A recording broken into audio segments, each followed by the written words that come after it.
Hi! In front of me is MEIZU M8 and today I would like to show you how you can change theme of your keyboard on this device. First of all, go into Play Store, tap on the search bar and type Gboard. Then you need to download this free app by Google and tap on Open.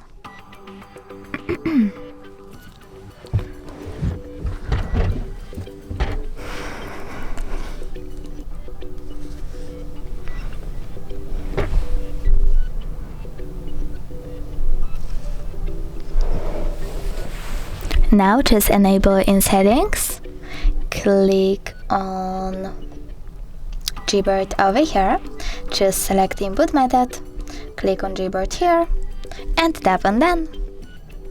Over here you need to tap on theme and select show more to see all available ones. When you're ready, you can pick one of those images, tap on the chosen one and click on the switcher next to key borders to turn them off or on. You can do the same with one of those colors. So now when I go back and try to access my keyboard, I can see that theme of it has changed. Thanks so much for watching. If you enjoyed this video, don't forget to leave a like, comment and subscribe. Bye!